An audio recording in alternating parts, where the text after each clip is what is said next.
What's going on, everyone? My name is Nicholas Merton here at DataDash, and today is June 24th of 2019.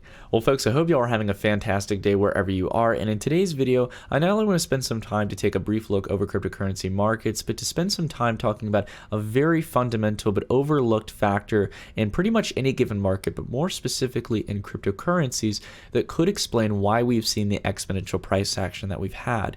And it has to do with something simple: supply and demand. I'm going to better explain this as we go throughout the video, and I hope you all stick around because I think it's a very interesting topic to watch. It's very data driven, which always gets me at the end of the day. I love data, but we're going to go ahead and dive right into that right after our quick sponsor.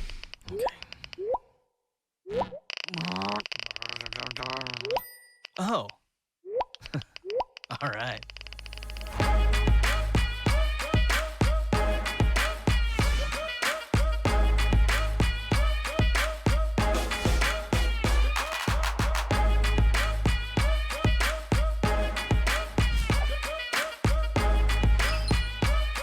Alrighty, everyone, so let's go ahead and take a look over the last 24 hours. There really is no serious trend in cryptocurrencies as of now. In the last 24 hours, most cryptocurrencies are either up 1 or 2 or down 1 or 2%. So again, as I determined on the channel, that's usually, again, no serious trend at the moment. We're not seeing any material change in price as of recent. We had a slight decline yesterday in Bitcoin's price of a few $100s. However, at the same time, we've recovered a lot of that, and market valuations have been holding quite steady around 330 billion over the last 2 days. So again, this is getting people confident and resilient towards the idea, with how fast we've been moving in this rally, that we might be going towards our next target range at 12,000. Now, at the same time, the reason why I want to kind of stride the importance of a breakout above 12,000, if we can actually maintain above 12,000 for about a 24-hour period, maybe possibly 48-hour period, we only need shorter time frames to hold support at these levels. And the reason why 12K is significant is that if we go up to 12,000, if we're able to break past the really last resistance level in the sense of March 2018, where we revisited this level, we are going to most likely rally to 20,000, guys. And that's very exciting, and I know very crazy in a sense. I don't even think the bulls expected this kind of momentum. And we'll talk in this video about why that momentum might be here fundamentally, and why we're seeing price move up as drastic as it can. But on the technical side of things, there's no historical resistance until we really reach 20,000 from that point on. Some people have disagreeing opinions and different ways of looking at the chart, but you can guesstimate that if we've made it this far and this fast, we're likely going to go to that level. Can we break above 20,000? Can we really rally to new highs? I don't know about that. And we haven't even made it to 12,000, so we shouldn't get too eager. So again, just keeping in mind, what to watch for the bigger moves, because 12,000 to 20,000 is a pretty significant move. But as we take a look here, as we're talking about this as well, market dominance for Bitcoin is revisiting around the 60% range. We're currently around 59%. So again, if we were to have this break towards 20,000, Bitcoin dominance, I think, would skyrocket. And you're going to have a very similar occurrence where once this rally ends, liquidity will exit into a variety of altcoins. Which altcoins will they be? It surely won't be as spread out as it was before, and it probably won't be as significant in the sense of gains that we saw prior in this case. We're going to probably see much, not much smaller moves, but smaller moves than before, and it's going to be isolated to a few actors that are spread out across liquid exchanges. All right, so let's go ahead and take a real quick look here on our sponsor CoinMarketCal in the sense of events coming up. There's not too much in the sense of any big players in the space. Right now, we've got a mandatory wallet update that we mentioned in the last video about PIVX coming out soon. And also, along with this, we've got a node release coming for the Waves platform. Now, the one thing I wanted to talk about here is a new Binance DEX listing. Now, as many people like myself theorize, if something's going to get listed on the Binance DEX, it's only a matter of time, or so it's possible in the future that you could get it on the official exchange, which is one of the most liquid in the world, even though they're shutting off US clients. So Veracity is launched on the Binance DEX in the next coming days. There's also a Binance AMA for Red Pulse Phoenix. And then here on the second page, we've got a new listing for Digibyte. I know many people in the Digibyte community have been hoping for Binance to list their token or their coin for a while. So now that they've closed off US clients, where a lot of them reside right now, I would assume that you're going to have a lot of exchanges stepping in to supply liquidity for that awesome project.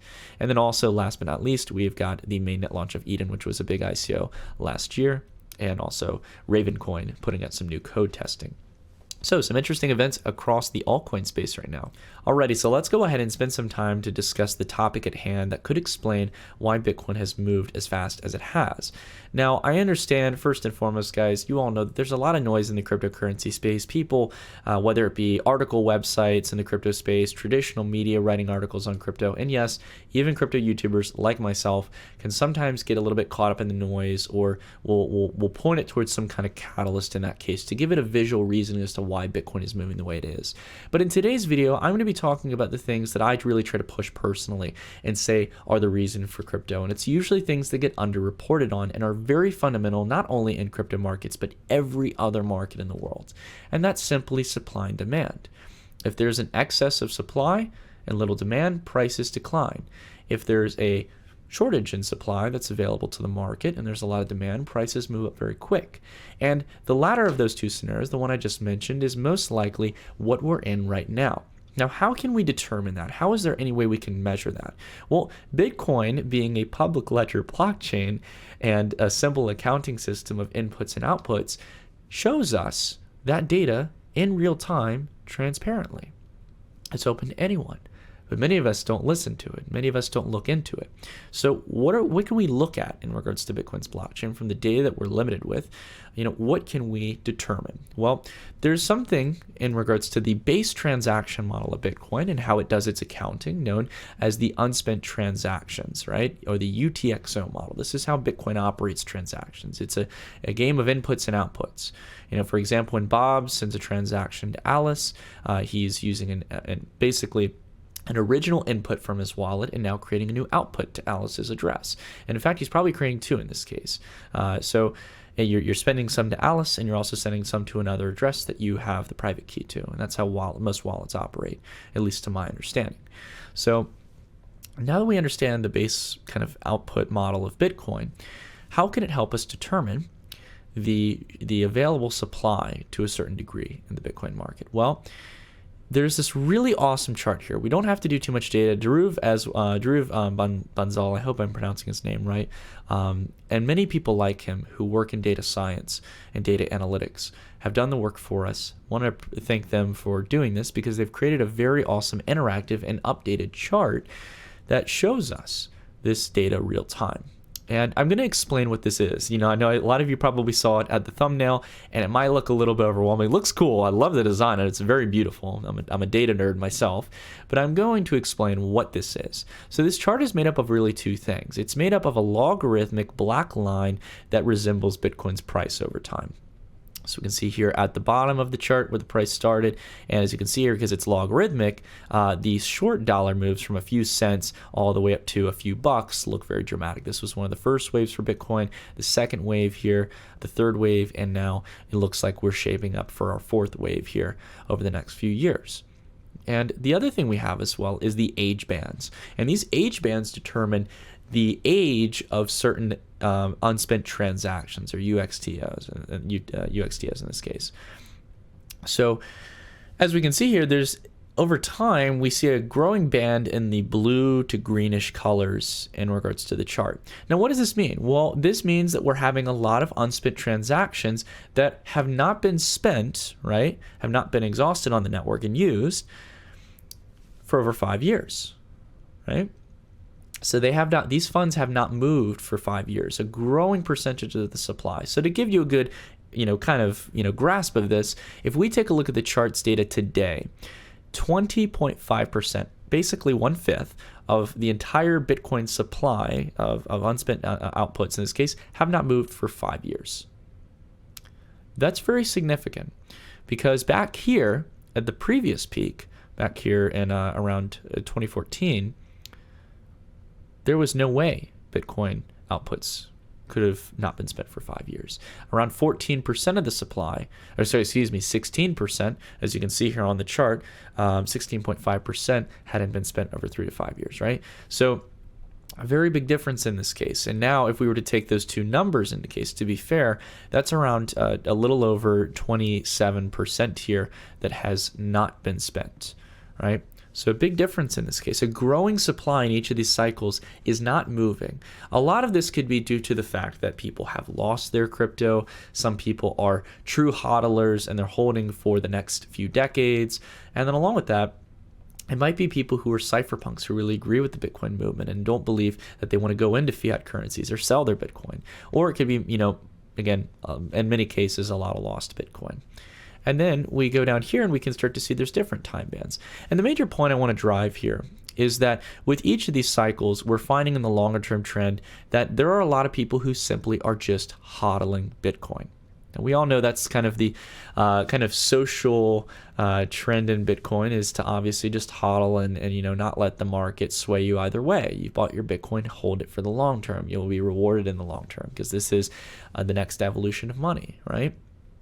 Well, we can see here that with each cycle, we're seeing these kind of changes over time, the amount of Bitcoin that is moved within a certain period of time, the outputs. And if we take a look back here, for example, to the $4,000 mark, kind of when we were in the accumulation period for Bitcoin. I want you to take a look at the data here. We're going to scroll down a little bit and take a look at these percentages. So within a 12, the outputs that have been within a 12-month period, so the yellow line down to the red, we have a certain set of percentages. We have around roughly 12% that have not been moved within a 6 to 12-month period, 12% that have not been moved in 3 to 6 month period, and 8%, 6%, and 2.5 to 1.35 in this case. So it depends on really what kind of range you want to use in the sense of the age bands. But we can see that a smaller supply in this case had not been moving in a short period of time, in about 12 months. A growing supply of Bitcoin were not moved in a matter of 12 to 18 months, 18 to 24 months. In this case as well, we've also got 2 to 3 years, 3 to 5 years, and the ultimate mark of 5 years. So as more of this top range of the chart is growing, this means that the liquid supply of crypto is shrinking, right? It's shrinking in this case. And if we take a look at the previous cycle, it's the exact same case scenario. During this accumulation period, you were starting to have a squeeze here on the Bitcoin that was really circulating frequently. From all of these lower bands, you see a similar trend. And then eventually, we see a change, right? We see price starting to increase. You see buyers coming in, and you start to see more momentum of Bitcoin coming in and moving on the exchanges. And all of these you can see really outside of the 5 year and the 3 to 5 year. I mean, 3 to 5 year, kind of shrunk its market supply here. We really started to see these getting squeezed and starting to increase the momentum from the lower bands. So you see the most significant moves at the 3 to 6 month, the 1 to 3 month, and also the 1 week to 1 month and 1 day to 1 week, right?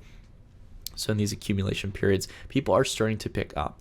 So the thing to take away from this, if you guys want to read into the article, I recommend you check into it. I'll leave a link down below in the description. But again, the major point that I want to drive here is that over time, we are going to get to a very clear picture of the fact that Bitcoin itself has a very finite supply. And in this finite supply, there are going to be a lot of people who decide not to sell.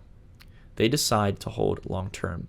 And that's going to shock markets sometimes. It's going to make us realize, a lot of us who probably don't look at this data and go, oh my gosh, okay, there's not much liquid Bitcoin available. A lot of us sold back here during these periods. These were really the last 2 periods that Bitcoin sold off here when we had the 50% decline from 6,000 and the 60 to 70% decline from 20,000 down to 6,000 and 7,000.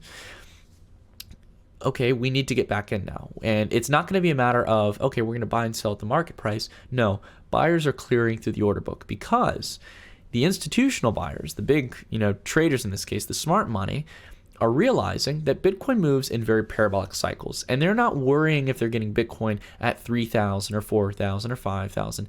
They're buying it now, and they're buying the ask price because they're trading for the longer term trend. They realize that there is a squeeze on the available Bitcoin.